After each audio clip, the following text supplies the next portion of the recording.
Եթե մարդիկ ինձ չընտրեն, ապա կլինի պատերազմ ծանր հետևանքներով։ Այսպիսի հետևություն կարելի անել լսելով Փաշինյանի խոսքը երեք լրագրողների հարցերին պատասխանելիս։ Նայեք սա, շարունակեմ միտքը։ Բոլոր ուժերը ըստ էության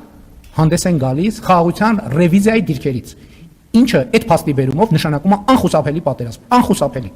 Ընդ որում ընտրություններից շատ չանցած, մաքսիմալ աշնանը, ես վերլուծում եմ, չէ՞, տեքստերը ինչ են ասում, այդ բոլոր ուժերը, եթե անհրաժեշտ է անուններն էլ կտա, հստակ,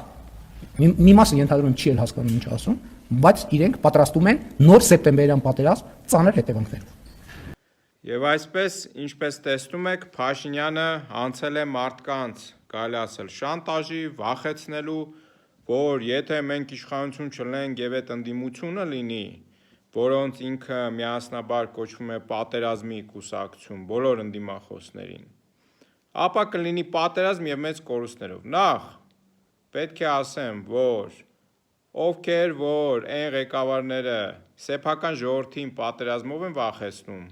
կնշանակի նրանք գործակցում են թշնամու հետ։ Ինչու՞։ Պարզ տրամաբանությամբ, որովհետև եթե նույնիսկ իր ասածը ճիշտ է եւ միայն իր իշխանության լինելու դեպքում պատերազմ չի լինի, ապա կնշանակի եւ դա նշանակում է, որ նա գործակցում է թշնամու հետ։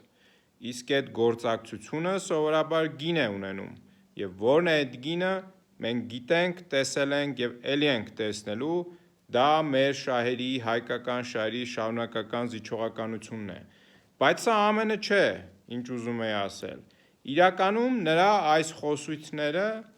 նրա այս մարտավարությունը ընտրություններից առաջ նորություն չէ,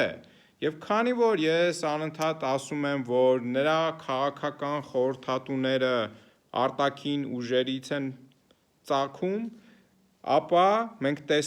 ես տեսնում եմ, որ դա շատ համընկնում է Տրամպի ընտրություններից առաջ խոսույթներին։ Տրամպը 2024 թվականի հուլիսի 26-ին, երբ հանդիպում էր Նեթանյահուի հետ, այսինքն Իսրայելի վարչապետի հետ, ճաշից առաջ լրագրողները նրան հարցեր են ուղղում եւ այդ հարցերից մեկի պատասխանի ժամանակ Տրամպը բառացի ասում է. Հիմա կմիացնեմ կլսեք.